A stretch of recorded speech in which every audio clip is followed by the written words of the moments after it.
ਦੋਸਤੋ ਖਬਰ ਇਹ ਵੀ ਕਿ ਪਾਕਿਸਤਾਨ ਨੂੰ ਖਾਸ ਤੌਰ 'ਤੇ ਜਿਹੜੇ ਮੌਸਮੀ ਤਗੱਯੁਰਾਤ ਨੇ ਉਹਨਾਂ ਨੇ ਆਪਣੇ ਘੇਰੇ 'ਚ ਲੈ ਲਿਆ ਔਰ ਪਾਕਿਸਤਾਨ ਦੇ ਜਿੰਨੇ ਸ਼ਹਿਰ ਨੇ ਉੱਥੇ ਟੈਂਪਰੇਚਰ ਬਹੁਤ ਜ਼ਿਆਦਾ ਵਧਣਾ ਸ਼ੁਰੂ ਹੋ ਗਿਆ। ਇਹ ਇੰਨੀ ਸ਼ਿੱਦਤ ਦੇਣ ਦੇ ਵਿੱਚ ਕਿ ਮਾਹਿਰੀਨ ਦਾ ਅੰਦਾਜ਼ਾ ਹੈ ਕਿ ਅਗਲੇ ਕੁਝ ਸਾਲਾਂ ਦੇ ਵਿੱਚ ਪਾਕਿਸਤਾਨ ਦੇ ਵੱਡੇ ਸ਼ਹਿਰ ਜਿਹੜੇ ਨੇ ਉੱਥੇ ਰਹਿਣਾ ਜਿਹੜਾ ਨਾਕਾਬਲੇ ਬਰਦਾਸ਼ਤ ਹੋ ਜਾਏਗਾ ਔਰ ਲੋਕ ਇੱਥੋਂ ਨਕਲ ਮਕਾਨੀ ਕਰ ਦੇਣਗੇ। ਇਹ ਮਾਮਲਾ ਕਿਵੇਂ ਹੋ ਰਿਹਾ ਵੇ, ਇਹਦੇ ਪਿੱਛੇ ਕੀ ਅਵਾਮਲ ਨੇ, ਅਤੇ ਅੱਜ ਦੇ ਟੈਂਪਰੇਚਰ ਵੀ ਕੁਝ ਅਸੀਂ ਡਿਸਕਸ ਕਰ ਲੈਂਦੇ ਅਤੇ ਫਿਰ ਆਖਰ 'ਤੇ ਆ ਕੇ ਅਸੀਂ ਕੋਈ ਕਨਕਲੂਜਨ ਵੀ ਕੱਢਣ ਦੀ ਕੋਸ਼ਿਸ਼ ਕਰਾਂਗੇ।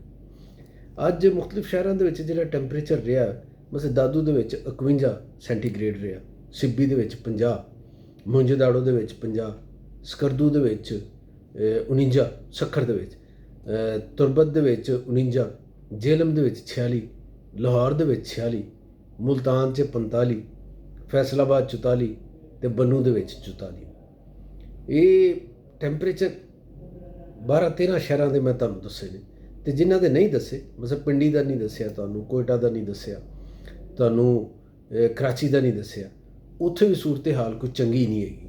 ਉੱਥੇ ਵੀ ਟੈਂਪਰੇਚਰ ਜਿਹੜਾ ਹੈ ਉਹ 42-43 ਦੇ ਨਜ਼ਦੀਕ ਹੈ। ਅਤੇ ਮੈਨੂੰ ਯਾਦ ਹੈ ਪਿਛਲੇ ਸਾਲ ਲਾਹੌਰ ਸ਼ਹਿਰ ਦਾ ਪੂਰੇ ਗਰਮੀਆਂ ਭਰੀਆਂ ਗਰਮੀਆਂ ਦੇ ਵਿੱਚ 43 ਟੈਂਪਰੇਚਰ ਤੋਂ ਉੱਤੇ ਨਹੀਂ ਸੀ ਗਿਆ, ਅਤੇ ਇਸ ਦਫਾ 46-47 ਤੋਂ ਥੱਲੇ ਨਹੀਂ ਆ ਰਿਹਾ। ਔਰ ਜਿਹੜੇ ਮਾਹਿਰੀਨ ਨੇ ਮੌਸਮੀਆਤ ਦੇ ਉਹ ਪ੍ਰੈਡਿਕਟ ਕਰਨ ਰਹੇ ਨੇ ਕਿ ਅਗਲੇ ਕੁਝ ਦਿਨਾਂ ਦੇ ਵਿੱਚ ਇਹ ਇਸ ਤੋਂ ਵੀ ਜ਼ਿਆਦਾ ਹੋ ਸਕਦਾ ਹੈ। ਗਰਮੀਆਂ ਹਾਲੇ ਬਹੁਤ ਲੰਮੀਆਂ ਨੇ ਅਤੇ ਇਹਦੇ ਵਿੱਚ ਕੋਈ ਚਾਂਸ ਨਹੀਂ ਹੈਗੇ ਟੈਂਪਰੇਚਰ ਥੱਲੇ ਜਾਣ ਦੇ, ਇੱਕ ਅੱਧੇ ਦਿਨ ਵਾਸਤੇ ਹੋ ਸਕਦਾ। ਅਤੇ ਮੌਸਮੀ ਤਗੱਯੁਰਾਤ ਜਿਹੜੇ ਨੇ ਇਹ ਕਰ ਕੀ ਰਹੇ ਨੇ? ਪਾਕਿਸਤਾਨ ਦਾ ਟੈਂਪਰੇਚਰ ਜਿਹੜਾ ਹੈ ਉਹ ਵਧਣ ਡਿਆ ਹੈ। ਪਾਕਿਸਤਾਨ ਦੁਨੀਆ ਦੇ ਉਹਨਾਂ 10 ਮੁਲਕਾਂ ਦੇ ਵਿੱਚ ਸ਼ਾਮਲ ਹੈ ਜਿੱਥੇ ਸਭ ਨਾਲੋਂ ਜ਼ਿਆਦਾ ਮੌਸਮੀ ਅਸਰਾਤ ਜਿਹੜੇ ਨੇ ਉਹ ਮੁਰਤਬ ਹੋ ਰਹੇ ਨੇ। ਇਹੀ ਵਜ੍ਹਾ ਹੈ ਕਿ ਅਸੀਂ ਵੇਖਣ ਦੇ ਹਾਂ ਕਿ 2010 ਤੋਂ ਲੈ ਕੇ ਔਨਵਰਡ ਹਰ ਸਾਲ ਇੱਥੇ ਸੈਲਾਬ ਆ ਰਹੇ ਨੇ। ਸੈਲਾਬ ਕਿਉਂ ਆ ਰਹੇ ਨੇ? ਜਿਹੜੇ ਪਾਣੀ ਦਾ ਮਹਿਫੂਜ਼ ਜ਼ਖੀਰਾ ਹੈ, ਜਿਵੇਂ ਅਸੀਂ ਫਰਿੱਜ ਦੇ ਵਿੱਚ ਪਾਣੀ ਬਰਫ਼ ਬਣਾ ਕੇ ਰੱਖ ਲੈਂਦੇ ਹਾਂ ਨਾ, ਕਿ ਔਖੇ ਵੇਲੇ ਜਦੋਂ ਗਰਮੀ ਪਵੇਗੀ ਅਤੇ ਉਹ ਕੱਢਾਂਗੇ, ਉਹ ਪਾਣੀ ਬਣਾ ਕੇ ਉਹਦਾ ਪੀਵਾਂਗੇ, ਜਾਂ ਪਾਣੀ ਦੇ ਵਿੱਚ ਪਾਵਾਂਗੇ ਉਹ ਬਰਫ਼ 'ਤੇ ਠੰਡਾ ਪਾਣੀ ਪੀਵਾਂਗੇ। ਇਸੇ ਤਰ੍ਹਾਂ ਕੁਦਰਤ ਨੇ ਸਾਡੇ ਵਾਸਤੇ ਜਿਹੜੇ ਠੰਡੇ ਇਲਾਕੇ ਨੇ ਉੱਥੇ ਬਰਫ਼ ਦੇ ਗਲੇਸ਼ੀਅਰ ਰੱਖੇ ਹੋਏ ਨੇ। ਉਹ ਠੰਡੀਆਂ ਬਰਫ਼ ਹੋਈਆਂ ਬੋਤਲਾਂ ਨੇ ਸਾਡੇ ਵਾਸਤੇ, ਅਤੇ ਉਹ ਮਹਿਫੂਜ਼ ਜ਼ਖਾਇਰ ਨੇ ਪਾਣੀ ਦੇ ਜਿਹੜੇ ਔਖੇ ਸੌਖੇ ਵੇਲੇ ਸਾਡੇ ਕੰਮ ਆਉਂਦੇ। ਅਤੇ ਹੁਣ ਇਹ ਹੋ ਰਿਹਾ ਕਿ ਉਹ ਮਹਿਫੂਜ਼ ਜ਼ਖਾਇਰ ਪਿਘਲਣਾ ਸ਼ੁਰੂ ਹੋ ਗਏ ਨੇ, ਔਰ ਉਹ ਜਦੋਂ ਜ਼ਿਆਦਾ ਪਿਘਲ ਜਾਂਦੇ ਨੇ ਅਤੇ ਫਿਰ ਉਹਨਾਂ ਦਾ ਸੈਲਾਬ ਆ ਜਾਂਦਾ ਹੈ, ਔਰ ਉਹ ਸੈਲਾਬ ਫਿਰ ਜਿੱਥੋਂ ਜਿੱਥੋਂ ਗੁਜ਼ਰਦਾ ਹੈ ਉਹ ਸਾਰੇ ਇਲਾਕਿਆਂ ਨੂੰ ਨੁਕਸਾਨ ਪਹੁੰਚਾਉਂਦਾ ਹੈ। ਪਿਛਲੇ ਕਈ ਸਾਲਾਂ ਤੋਂ ਅਸੀਂ ਇਹ ਵੇਖਣ ਡਿਆ। 2022 ਦਾ ਜਿਹੜਾ ਸੈਲਾਬ ਆਇਆ ਔਰ ਉਹਦੇ ਜਿਹੜੇ ਨੁਕਸਾਨਾਤ ਸੀ ਉਹ ਹਾਲੇ ਤੱਕ ਪਾਕਿਸਤਾਨ ਸੰਭਲ ਨਹੀਂ ਸਕਿਆ ਉਹਦੇ ਤੋਂ। ਔਰ ਉਹਦੇ ਵਿੱਚ ਹੋਇਆ ਕੀ ਸੀ, ਮੁਲਕ ਦਾ 3 ਹਿੱਸਿਆਂ ਵਿੱਚੋਂ ਇੱਕ ਹਿੱਸਾ ਜਿਹੜਾ ਹੈ ਉੱਥੇ ਸੈਲਾਬ ਸੀ, ਪਾਣੀ 'ਚ ਡੁੱਬ ਗਿਆ ਸੀ, ਔਰ 1500 ਦੇ ਕਰੀਬ ਲੋਕ ਮਰ ਗਏ ਸਨ। ਹਜ਼ਾਰਾਂ ਜਾਨਵਰ ਜਿਹੜੇ ਸਨ ਮਵੇਸ਼ੀ ਰੁੜ ਗਏ ਸਨ, ਔਰ ਲੱਖਾਂ ਲੋਕ ਜਿਹੜੇ ਨੇ ਉਹ ਬੇਘਰ ਹੋਏ ਸਨ। ਪਾਕਿਸਤਾਨ ਨੇ ਪੂਰੀ ਦੁਨੀਆ ਨੂੰ ਦਰਖਾਸਤ ਕੀਤੀ, ਅਪੀਲ ਕੀਤੀ, ਅਕਵਾਮ ਮੁਤੱਹਦਾ ਦੇ ਸੈਕਟਰੀ ਜਨਰਲ ਨੂੰ ਵੀ ਇੱਥੇ ਲੈ ਕੇ ਆਏ ਕਿ ਜਨਾਬ ਸਾਡੀ ਹਾਲਤ ਵੇਖੋ ਕੀ ਹੋਇਆ। ਅਤੇ ਪਾਕਿਸਤਾਨ ਨੂੰ ਇਮਦਾਦ ਨਹੀਂ ਸੀ ਮਿਲੀ ਜਿੰਨੀ ਪਾਕਿਸਤਾਨ ਨੂੰ ਲੋੜ ਹੈਗੀ ਸੀ, ਅਤੇ ਇਹ ਹਾਲਾਤ ਮਜ਼ੀਦ ਸਖਤ ਹੁੰਦੇ ਜਾਂਦੇ ਨੇ। ਔਰ ਮਾਹਿਰੀਨ ਦਾ ਅੰਦਾਜ਼ਾ ਹੈ ਕਿ ਇਸ ਸਾਲ ਜਿਹੜੀ ਸ਼ਿੱਦਤ ਗਰਮੀ ਦੇ ਵਿੱਚ ਆ ਰਹੀ ਹੈ ਨਾ, ਇਹਦਾ ਅਗਲੇ ਕੁਝ ਦਿਨਾਂ ਦੇ ਵਿੱਚ ਨਤੀਜਾ ਇਹ ਨਿਕਲੇਗਾ ਕਿ ਬਾਰਿਸ਼ਾਂ ਸ਼ਦੀਦ ਹੋਣਗੀਆਂ, ਫਿਰ ਸ਼ਦੀਦ ਕਿਸਮ ਦੇ ਸੈਲਾਬ ਆਉਣਗੇ, ਔਰ ਅੱਲਾ ਨਾ ਕਰੇ, ਲੇਕਿਨ ਮਾਹਿਰੀਨ ਦਾ ਇਹੋ ਖਿਆਲ ਹੈ ਕਿ ਕਹਿਤ ਆਉਣ ਦਾ ਵੀ ਇਹਦਾ ਇਮਕਾਨ ਹੈਗਾ ਵੇ।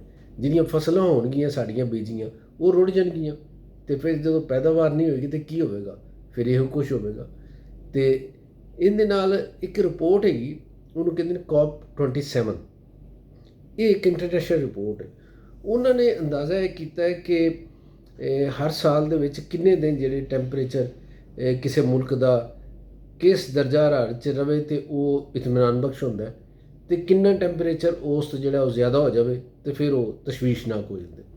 ਉਹਨਾਂ ਦਾ ਇਹ ਖਿਆਲ ਹੈ ਕਿ 2030 ਤੱਕ ਪਾਕਿਸਤਾਨ ਦੇ ਜਿਹੜੇ ਵਿੱਚ ਜਿਹੜਾ 124 ਦਿਨ ਤੱਕ ਜਿਹੜਾ ਟੈਂਪਰੇਚਰ ਹੈ ਉਹ 35 ਸੈਂਟੀਗ੍ਰੇਡ ਦੇ ਲਗਭਗ ਹੋ ਜਾਣਾ। ਹੁਣ ਇਸ ਤੋਂ ਘੱਟ ਹੈ, ਯਾਨੀ ਇੰਨੇ ਦਿਨ 35 ਸੈਂਟੀਗ੍ਰੇਡ ਨਹੀਂ ਹੁੰਦਾ।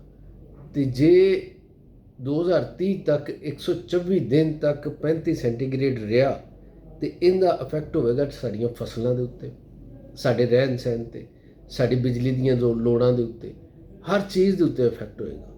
ਤੇ ਇੱਕ ਇਹਨਾਂ ਹੀ ਮਾਹਿਰੀਨ ਦਾ ਖਿਆਲ ਹੈ ਕਿ 2099 ਤੱਕ ਇਹ ਟੈਂਪਰੇਚਰ ਜਿਹੜਾ ਹੈ ਨਾ, ਇਹ 179 ਦਿਨਾਂ ਤੱਕ ਚਲਾ ਜਾਏਗਾ 35 ਸੈਂਟੀਗ੍ਰੇਡ ਵਾਲਾ, ਯਾਨੀ ਸਾਲ ਦਾ ਵੱਡਾ ਹਿੱਸਾ ਜਿਹੜਾ ਹੈ, ਤੀਸਰਾ 2 ਹਿੱਸੇ ਸਾਲ ਦੇ, ਉਹ 35 ਸੈਂਟੀਗ੍ਰੇਡ ਰਹੇਗਾ।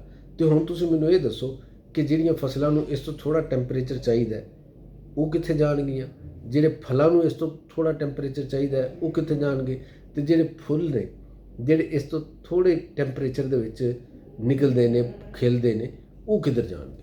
ਤੇ ਸਾਡੇ ਇਰਦ ਗਿਰਦ ਬਹੁਤ ਸਾਰੀਆਂ ਚੀਜ਼ਾਂ ਜਿਹੜੀਆਂ ਨੇ ਉਹ ਖਤਮ ਹੋ ਸਕਦੀਆਂ ਨੇ।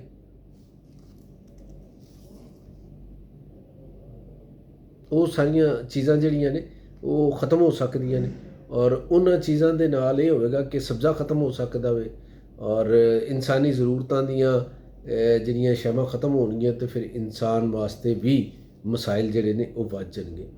ਇਹ ਮਾਹਿਰੀਨ ਦਾ ਖਿਆਲ ਹੈ ਕਿ ਜਿਹੜਾ 35 ਸੈਂਟੀਗ੍ਰੇਡ ਹੁੰਦਾ ਨਾ ਟੈਂਪਰੇਚਰ, ਇਹਦੇ ਉੱਤੇ ਇਨਸਾਨੀ ਜਿਸਮ ਮੁਦਾਫਤ ਕਰਦਾ ਹੈ, ਆਪਣੇ ਆਪ ਠੰਡਾ ਰੱਖਣ ਵਾਸਤੇ ਕੋਸ਼ਿਸ਼ ਕਰਦਾ ਹੈ।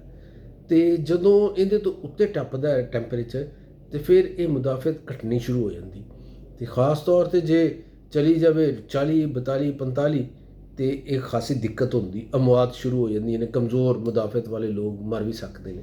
ਅਤੇ ਇਹਨਾਂ ਲੋਕਾਂ ਦਾ ਖਿਆਲ ਹੈ ਕਿ ਜਿਵੇਂ ਫੈਸਲਾਬਾਦ ਦੇ ਵਿੱਚ ਅਗਲੇ ਉਹਨਾਂ ਨੇ ਕਿਹਾ ਕਿ 2039 ਤੱਕ ਅਗਰ ਇਹ ਟ੍ਰੈਂਡ ਰਿਹਾ ਟੈਂਪਰੇਚਰ ਵਧਣ ਦਾ, ਅਤੇ ਫੈਸਲਾਬਾਦ ਦੇ ਵਿੱਚ 1 ਲੱਖ ਦੇ ਵਿੱਚੋਂ ਜਿਹੜੇ 36 ਬੰਦੇ ਨੇ ਨਾ, ਉਹ ਮਰ ਜਾਇਆ ਕਰਨਗੇ ਇਸ ਟੈਂਪਰੇਚਰ ਦੀ ਵਜ੍ਹਾ ਨਾਲ। ਇਹ ਲੱਖਾਂ ਦੇ ਵਿੱਚ ਗੱਲ ਹੈ। ਅਤੇ ਫੈਸਲਾਬਾਦ ਦੀ ਆਬਾਦੀ ਨੂੰ ਫਰਜ਼ ਕੀਤਾ ਤੁਸੀਂ 70 ਲੱਖ ਲਾਓ, ਅਤੇ 70 ਲੱਖ ਨੂੰ ਜ਼ਰਬ 36 ਦੇ ਨਾਲ ਦੇ ਕੇ ਵੇਖੋ, ਅਤੇ ਇਹ ਖਾਸੀ ਤਾਦਾਦ ਬਣ ਜਾਂਦੀ। ਇਸੇ ਤਰ੍ਹਾਂ ਅੰਦਾਜ਼ਾ ਹੈਗਾ ਵੀ ਅਕਵਾਮ ਮੁਤਹਿਦਾ ਦੇ ਜਿਹੜੇ ਮਾਹਿਰੀਨ ਨੇ ਮੌਸਮੀਆਤ ਦੇ, ਉਹਨਾਂ ਦਾ ਅੰਦਾਜ਼ਾ ਹੈ ਕਿ 2100 ਤੱਕ, ਸੰਨ 21 ਤੱਕ ਇਹ ਜਿਹੜੇ ਪਾਕਿਸਤਾਨ ਦਾ ਗਰਮ ਤਰੀਨ ਸ਼ਹਿਰ ਹੈ